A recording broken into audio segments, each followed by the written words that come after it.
Hello, everybody, and welcome to Diary Room Open Mic with your producer, McCrae, and your host, Janelle. Hey, everyone. How's it going? Oh, my gosh. So good. I'm loving Celebrity Big Brother. I don't know about you guys, but I've been just anticipating just day after day what's happening in that house. Yeah, and the craziest part is that we've had 1,300 episodes since the time we last recorded, I feel like. There's just been, they just keep on... Well, They just keep cranking them out. It's overwhelming. It's nice because there's nothing on right now, but it's a lot. But hey, I'm not going to complain about that, I guess. There's just been so much. I mean, the last time we talked, it was the day of eviction, I think. I don't even think Teddy got evicted at that point. Yeah, so we haven't done a show since Teddy's eviction, which honestly, I was so sad to see her go. Yeah, she was a huge turnaround for me as well, whereas like I had zero hopes for her. She would have put people up and gone after big targets. Yes, exactly. She was a messy one, and I think she would have been a huge game player, you know? I know, and honestly, she was playing so hard, and it's rare to see that on a Celebrity Big Brother, to see people play so hard like that. So it was really refreshing to see. Who was she up against? Mirai? Was it? Yeah, because Carson took himself down. Todd or Mirai? It was Todd because they had the bag of... Oh, yeah. So that's... Okay, so Mirai came off the block, and Todd went on the block after the ugly hat thing. Mon Juan. What did you think of Mon Juan? They could have picked a more beautiful purse. That purse was so foul. I hated it. What was wrong with that? I thought I would have wore that. No, you would not have. No one would have worn that purse. It was ugly. Mon Juan. I like the Mon Juan. It makes me laugh. I really do like that twist, though. I think that they could use it in a regular version of BB. It's a really cool twist, and it kind of shows you where alliances are. Oh, exactly. And like them having to like do the live pick on the episode was awesome. I like that they made them pick twice like that, and then immediately just to be like, all right, we're going to play this game live. There's a game called The Genius, and they play a lot of games like that, but it's a lot of like mental strategy. Oh my gosh, that's so cool. Yeah, so to me, I thought it was really, really cool to see, and I hope that Big Brother does that more often. Or like I loved it. Yeah, agreed. So Teddy goes. Do you remember? I don't remember the HOH game they played. Well, we haven't seen it yet. No, because Teddy goes, and then Chris Kirkpatrick wins HOH. Oh yeah, so Chris Kirkpatrick wins HOH, which is initially I thought this is terrible because I don't want him going after Carson and Cynthia. But then Chris and Shanna started scheming, and that's when things got real good for me. I agree. That blew my mind. What did you think? What do you think of Shanna? Is it Shanna? It's Shanna. I've always liked Shanna. She's, she's similar in age to me. I told you I've hung out with her a couple times at the Playboy Mansion. She's cool. She didn't hit you up for tips and tricks? No, I haven't talked to her probably in, it would be over about 17 years, 18 years. Damn. I think she's another one that has completely blown me away because, like, where did she come from? All of a sudden, she's just like this insane game player where she's in between Chris Kirkpatrick and Misha and Todrick, and she's also playing to the other side with Carson. And I think it's great that she's playing both sides. She's really, really good at this game. Yeah, that's what I was getting to, where it's just like, holy shit, this girl, she understands what's going on. Yeah. I don't know if she's ever seen it before, but she has the mind for the game. She's seen the show before. Mm-hmm. She's watched the show, and she's seen the episodes. I have been like, oh my God, this might be my favorite player. Oh, yeah. She's not Misha. Mirai was my favorite, but obviously, spoiler alert. We'll get there. Yeah, like now Shayna's my favorite. I think so. And I told you though, I was a fan of hers on her Meet the Barker show. Oh yeah. Like I told you, she was hilarious in that. Yeah. And she always spoke her mind. So I've always been a fan of her. Now everyone's just warming up to her, which is great. You're ahead of the curve. Always ahead. Chris Kirkpatrick, I had high hopes for him going in. He's been, do we even want to talk about the drama before? Did you hear about any of the Chris Kirkpatrick versus Mirai? And then remember last week when the feeds didn't come up till Thursday night and they were supposed to come up Wednesday night? So the feeds didn't come up until Thursday because Chris Kirkpatrick had to be sequestered away from the cast in a different hotel. Why? I don't know. The rumors right now, I've heard two different rumors. One was that it was an incident involving him and Mirai where they must have been like screaming at each other. Or they got into it or something. What? But there's a lot of weird drama that no one really knows about that all happened pre-feeds. But the other one is that it could have been a possible COVID thing, and that's why he was sequestered. Oh, I didn't hear any of this. I only watched the show. I don't watch the feeds. I'll try to keep it show-centric, but that to me I thought was curious because, like, oh yeah, that's weird. But Chris Kirkpatrick, I mean, he's one of those people right now that's like, he's there to play also. Chris is there to play. He wants the money, and so does Shanna, which is great. I watched their conversations, and I've watched it. I actually did watch the live feeds when they were talking and scheming because that always gets me to tune in. I love that they noticed right away that Todrick and Misha are too strong, and they were pulling Mirai in there. So it's just too much power. Well, like, what do you think that like triggered them to that? Like, why the sudden turn on Todrick? They're observant in the house, which is again a very good sign of a good player. They're observing their surroundings, so they're observing that those three are tight. So eventually basically Chris Kirkpatrick really wants out Mirai, but what starts to formulate is a plan to possibly backdoor Misha or Todrick. Yes. What do you think about that? I think that'd be great. Do you think that's the play? I mean, I would love it. Nothing against either one of those players. I'm sure they're wonderful, but I'm always looking for drama. Absolutely. So it'd be cool to watch. I'd prefer that Misha go. But yeah, the gameplay in the house, or I don't know where I was going with that. I think that it would have been the correct move, but I think with Big Brother, everything's about timing. But when we're talking about like, you sound like Helen. Is that, wow. It's all about timing. You literally sound like Helen. Well, she's not wrong sometimes. Sometimes. This isn't the right time. It's too soon. It's too soon. Well, and that's what I was going to say is like basically in a game like this, like sometimes it is a lot about timing, but when you're playing balls out Big Brother like this, like they're done next week or they're done in 2 weeks, you know? Like just go for the gold. You know? That's why I mean, if I were in Shayna and Chris's spot, I would absolutely go after what's strong and what's powerful in the house. Mm-hmm. You got to take out huge targets because there's not much time left. And a lot of those are going to be double evictions where there's not a lot of time to strategize. Mm-hmm. So a really big target should have went home this week. Mm-hmm. We'll get into it, I guess. Yeah. Chris Kirkpatrick, though, I guess I want to give him his due just because he is the HOH, and I think that I think that the Todrick move would have been the right move, but I think that you can't fault him for playing. I think it was a smart move because he still retains both sides of the house. He retains like they didn't really know that he was going to go after him. I mean, if I'm someone now that we know who the new HOH is, I would be bringing that information to him, but I don't know. I think, another player that's like, okay, someone that we should be watching just because he definitely knows the game. You may not like him, but at least he's there to play. He's there to play. He's better than some of the other players. That's for sure. I mean, well, let's talk about some of the other players. The big name I think was thrown around, I guess, is Chris Kattan. Yeah, he's just in his own world and doing his own thing, and he's a very private person, I think. What do you think about him? What do you think about him in general? How did you think about him before, and then like how's everything changed? So, like I said, I had a friend that I used to model with that married him. She was married to him for a month. I don't really know what happened with that. So I had heard of him in the early 2000s. I used to live in Hollywood and people talk. But he seems really nice. I mean, he's obviously super funny. He's charismatic. Mm-hmm. But I think in general in the house, he's a super private person. And he's used to having like alone time. Mm-hmm. And it's very obvious. Yes, absolutely.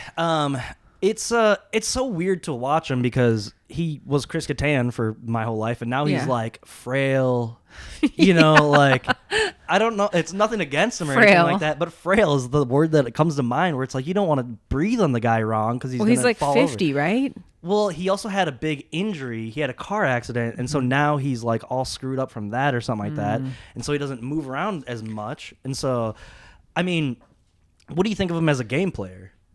I mean, super passive. There's not much going on as far as gameplay. I mean, does he have a bigger plan in mind? I really hope so. I don't think so, but no. I think he's just there. And like even his pitch on the last episode was him being like he wants to leave. He's like, I want to leave. So it's like, is he taking after Dr. Will? Like, and that's one of those. Like that would what be. I saw. He's not smart enough to realize that's what he's doing. He might be doing that accidentally, where people might just be like, oh yeah, we don't have to worry about him. He is probably not doing it purposefully. For strategic. Yeah, exactly. Yeah. But he might luck himself into a second place just by doing that, right? I'm just saying he doesn't want to be there because they're like, okay, this is an easy win. Yeah, exactly. This guy doesn't even want to be here. Well, I mean, when those two are sitting up against each other, who do you pick? Mirai might be a good person to have in your alliance, but like, is Chris Kattan going to win anything? No. Like, is he ever going to come after you? Or is he ever going to have the power? The other thing about Chris Kattan is like, I don't think he's necessarily built for this game. He just like, because he's too nice, he doesn't want to manipulate people, like, I think he doesn't have those, like, that bite to him. Yeah. Like I said, he's a very private person. He's super nice. He's just like the geeky, funny old man. Yeah. But I mean, Twitter loves him. It seems like it just like that was huge. I don't know. What else do we have? I mean, we didn't talk about, let's see, Lamar shitting himself. Lamar's another one. He's just there. Like, just there. Why is he there? I wouldn't want that guy to get power because what is he going to do? Yeah. He's liable to do anything. He doesn't know what he's doing. He doesn't know what he's doing. Well, Chris Kirkpatrick basically was like, all right, I'm going to use you as a pawn. He's like, all right, well, it's cool if I go home. I'm going to go home then. I'm like, he like starts packing up basically. And just like, no. Like, we need you on the team still, but you're going to be the pawn. And then like, he just kept on not getting it. So Chris Kirkpatrick's like, well, we got to use a different pawn because this dude's liable to just screw it up somehow and go home. I don't know. But Lamar's, he's been really funny. Lamar's great for the show. He's got great diary rooms. He's interesting. He's just, again, not really that in it. Mm-hmm. I feel bad for Cynthia and Carson. Yeah, let's talk about them. I mean, I love them together. I'm definitely rooting for them to stay in the house together and go against the other side. Carson definitely turned into the hero. Well, they're coming after him for no reason except for he's funnier, he's more charismatic. But would you want to be in the house? I mean, I would want to be in the house with him entertainment-wise and friendship-wise because he seems like a friendly guy. But would I want to play against him? It's not like he's this comp beast. He's like an old man. He's won already. But again, like the comps aren't set up for young comp beasts and stuff like that. They're set up for Chris Kattan to not die on. Like they're not. I mean, I think that. You have to admit that Carson is dangerous because of how likable he is, how he he definitely knows the game too. Or, like he's being smart about it. He knew he had to win. I mean, I don't know. Like, to me, I get why they're going after him because he's dangerous. Yeah. Like, he's dangerous for the same reason that Andy was dangerous, really. Super likable. I don't think they're similar players. I don't think they're similar players, but I think they have likability, understands the game. That combination is never going to be fun to play against, Should we take a break and then get to the other side? Yeah, sounds good, McCrae. See you guys on the other side. And we're back. I'm so sorry for every time I do it. It's fine. So let's get into that. Our last night's episode a little bit. Yeah. We talked kind of a bit about it. Chris Kattan gives. I mean, what about? He gives a speech and says, "Get me out." Before we get to the speech, damn, I have a shot. Before we get to that, we should talk about the formatting of how they're doing a live veto on the episode. What do you think about that? Well, it's necessary because we got to get through so many evictions, and there's only so many episodes. So I love it. I love live shows. I love live competitions. It's so cool. Obviously, I'm rooting for, at this point, Shanna. I am rooting for Carson, Cynthia, and Chris Kirkpatrick. Ooh, okay. To win the veto. Kirkpatrick. I think that that format is. I think me and you come from the same place of like we understand what goes into a live production and how like that's the nervous energy of a live production and that's what makes it fun. So when they have these live, it's not even a double eviction. They're having live vetoes. It's awesome, and I think like it's great. They need to figure out a way to incorporate that into the regular season just to have a little bit more liveliness. Well, how about the season's not 100 days long? 100%. Or what I was thinking is they should just put 24 people into the house. Oh, that's and too then many. Just a double eviction. I could barely learn the names for the 11 from Celebrity BB. Well, it's like Survivor. They have 24 people and they just get those people out. I don't know. Yeah. I prefer quality over quantity. Not me. So I would love 12. I can go back to 12 to the OG season, like 12 really, really good house guests in a shorter season. It's like 50 days. Yeah. That'd probably be about decent. It'd be awesome. Do you think that they made this veto, or because now they're also switching the HOH competitions to the veto competitions, do you think that, I think that probably helps people like Chris Kattan, because like he's not going to have the mobility to be running around and doing a bunch of shit, you know? Like he needs to just flip A to B or whatever. Like these kind of vetoes are my favorite. It's memory. Mm-hmm. Usually women do really well at these. It's memory, it's up in the head. And studies have shown, no offense, McCrae, but women have better, memory. Oh, okay. So, right away I'm like, okay, like a girl's going to win this. Great. I love that. And then Shanna wins. Which I'm super pumped about. Mm-hmm. Copyist, yay. It's a weak one. She ends up, everyone on the Twitter sphere is going ape shit because they think that she's about to use it. Chris Kirkpatrick's about to put up Todrick because... No, what happened? Why didn't she? I don't know because I tried to watch the feeds, but they put the blockage up, and every time I hear the stupid song, it makes me go crazy. Yeah. That song is just burned into my memory. Yeah, I really, really wanted to hear. We haven't seen a blind side on Big Brother in, it's been years. 4 seasons. Yeah, years. It's been 4 years. That's freaking sad, by the way. It's not. But there was no blind sides last season. There was no blind sides in 22, unless you count the finale. There was no blind sides in 20. Or 21. Yeah. So the last blind side was season 20. There was lots of blind sides. That was a good season. That's Brett's season, right? Yeah. But I would say for the last 3 seasons, there's been no blind sides. That makes for a bad season. It's been horrible. Yeah. It's been slim pickings. Terrible seasons. Yeah, so like basically everyone in the world is like, this is gonna happen. It's gonna freaking happen. And I was like, dude, this is so awesome. And it's gonna be on Celebrity BB and Shayna's gonna do it and this and that. I'm like, perfect. And then nothing. Not like she's just gonna keep the noms the same. Like, girl, I'm ready to be entertained. Did you see Entertain me. Did you see the video that Kylan posted? Yeah. Of them going apeshit? It's like, it's week 1. Like, chill out. I get that they're friends with Todrick. They're at his house. Oh, is that where they were? Yeah. Okay. What are you gonna do? Yeah, like, oh, yeah. Well, the other thing about it is like, I guess I've had a couple people I know go on reality TV, and you know, you can absolutely root for people, but there's a difference between like rooting for people and also being sycophantic, where you're basically like, you know, you have to be like, well, they made a mistake, you know. Yeah. All my friends basically came up and were like, you know, you played great, but also McCrae, you could have did this or that or whatever. And it's like, that's the difference between a friend and a sycophant, or you know, someone that's a glommer on. You know?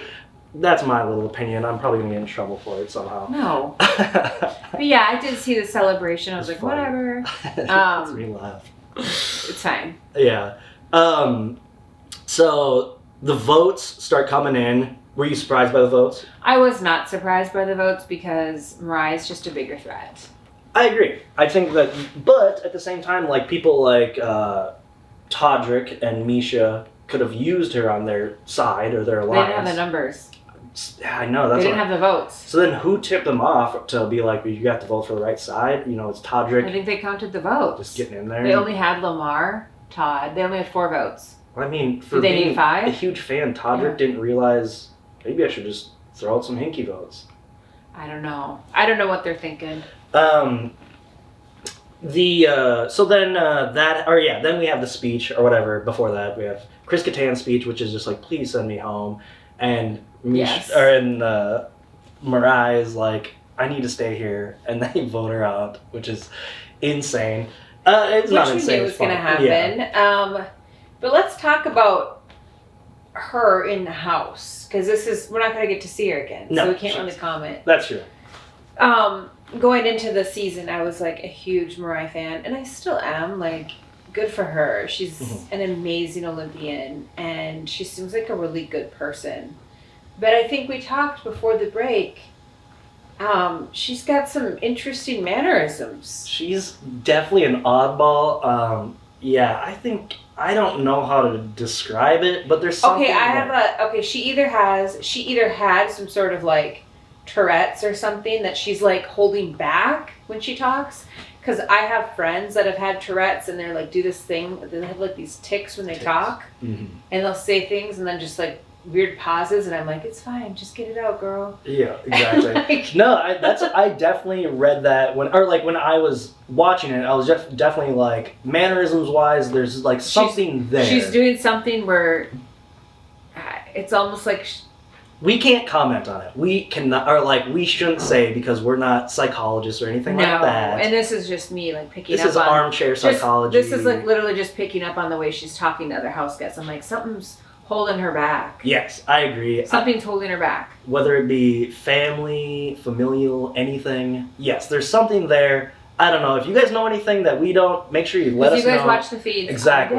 Yes, and I'm an idiot. So just, let us know anything that you guys know. Because I'm curious. She seems like she's an interesting character. Yes. You know? Also, I was kind of bummed out that Julie didn't tell her that someone landed the quadruple axel or something at the Olympics yesterday. Why would you want to break her heart? Like, she's got the record. And also... okay, you're evicted, and by the way, your record's smashed, so have fun, girl. See ya. Nice knowing you. I'm an insensitive person, I guess. Good call. It's like kicking her when she's down. You don't have to comment on this, but I also... Julie's... That speech that she had with Mirai, I thought was bizarre. What speech? Or just like at the end where like she does her little wrap up, you know? Like Julie Chen for the last 2 years has just been like, Chenbot is malfunctioning or short circuiting, and I thought like her interview there, I was also like, whoa, this is another bizarre one. What did she say? I don't remember it. I didn't watch the interview, I guess. Smart. No, there's nothing to it. I can't remember exactly. I'll take notes next time, but yes, Julie Chen is just getting wilder and wilder. It's always something that I'm like, what the hell, Julie? Oh, I didn't realize that. It wasn't anything too crazy, but it was just, I love watching Julie. Julie is so fascinating to me because she's had like this huge career, and all of a sudden now she's just like, Big Brother's my thing, and she and I don't know, she understands her like Chenbot was the joke, and now she like starts playing into it, and now she's just like on a different level. Well, do you remember the Child of God last season? Yes. That's the beginning of it, in my opinion. Well, and also when I did BB All-Stars, she's very sweet, but she sent me a gift, and she sent me a Bible and like a handwritten note, and I was like, oh my gosh, out of all the 4 seasons that I've ever done, I've never gotten a gift from production, especially Julie Chen. Which, like, there's obviously something there too. Or, you know, like, there's something going on. Obviously, like, it just makes sense. Again, we can't comment, but, I mean, we can, but also I don't know what to comment on. I mean, it's just bizarre. I think she's just realizing, like, in her career, she's just kind of at the end of it, and she's just like, I'm just going to have fun, and I'm going to do what I believe in. Well, she does seem like she's having more fun. Totally. Like, which usually she just seems like she's out there like a skeleton or something. All right. Should we get into spoiler territory? Let's get into spoiler territory. All right, so if you are only watching the live feeds, we're about to talk... I mean, if you're only watching the live episodes, we're about to talk about what's been going on in the live feeds. We're only one day out from the HOH competition, so that's the only thing that's happened. And do you want to reveal it? Oh, yeah. So, Misha won HOH. Which I know that a lot of people woke up to very angry. I woke up, I'm not okay with it, and I'm kind of just like, another shit season. Yeah, it's just, it is what it is, you know. She's awesome. No, she's not. The only thing she's got going for her is she looks like Rachel Riley. So yeah, I'm not happy with it. I have to pretend that I'm because now I know about it. Cynthia and Carson are going to be on the block and targeted. I mean, yeah, that's a good probably. It's horrible. It's not going to. There's going to be no opposition for this girl left.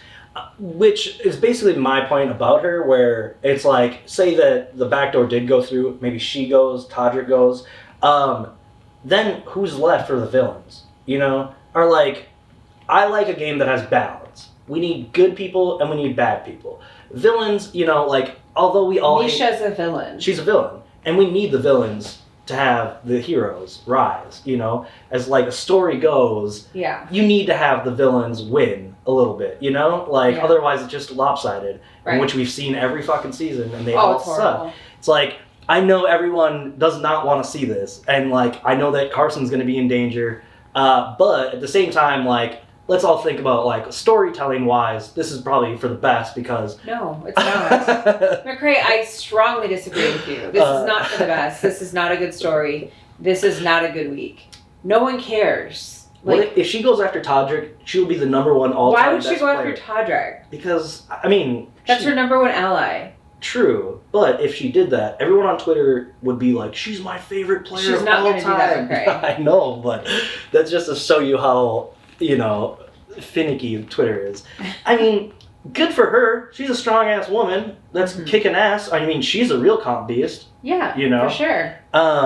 So I have to give her some credit.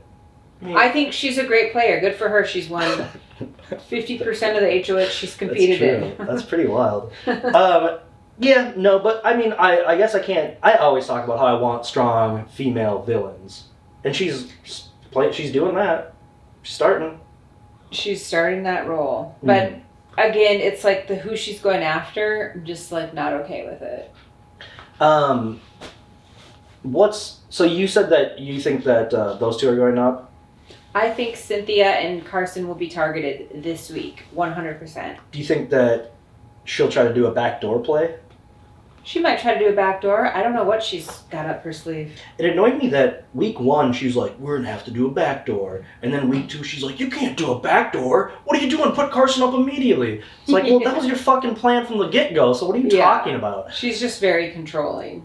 Yes. I think we talked about that, where it's like, those people don't do well because immediately when you're in the house, you have no control. She's got to be going next week. It's got to happen. Well, and even the people that are close, I mean, Chris Kirkpatrick, you know, he definitely floated that idea. So it's like people around her have to realize how much. Mm-hmm. But again, look at Chris Kirkpatrick. Like, he didn't go after her, and now, like, he's probably going to be on her good side, at least for this week. So good for him, I guess. But I don't know. Yeah, the whole thing. Well, it's just going to be a crap week, but whatever. We'll get through it. It'll only be 3 days. Yeah. It'll be over soon. It'll be over soon enough. Speaking of only 3 days, tomorrow is Wednesday. We're dating this one a lot, but tomorrow's Wednesday. Tomorrow will be an episode. Yes. And then on Thursday, we'll record another episode. That sounds good, McCrae. And we'll just talk about who we think's going to go, kind of that kind of general stuff. Yeah. And if you guys have any other things that you want us to talk about, any highlights from the feeds, make sure you send a link to me or the Diagram Open Mic account. And I can see it there. We can play the clips on air, or we can talk about your favorite moments from the feeds, or even the episodes, anything you guys want us to cover, anything like that. Just let us know. And don't forget to hit that subscribe button so you get the notifications. McCrae and I will be coming out with twice weekly shows. So twice a week we'll come out with episodes while Big Brother is on. And we'll just do Big Brother for now. Yeah. But we're super excited to keep on covering Celebrity BB. So comment below, what kind of questions you have for our next podcast. Mm-hmm. We'll definitely be putting that on the air in a couple of days. And also, if you are listening to this, you can always watch it on YouTube under Janelle Pierzina. I think it's just your YouTube. It's just my YouTube, Janelle Pierzina. That's your name. You can watch it if you're listening to it, and if you're watching it, you can listen to it. I'm stupid. Interesting. Well, thanks guys for tuning in. We really love having you here on open mic. What did that wrong? Well, we always do it wrong. I always do it wrong, I should say. You get it right. See you guys next time.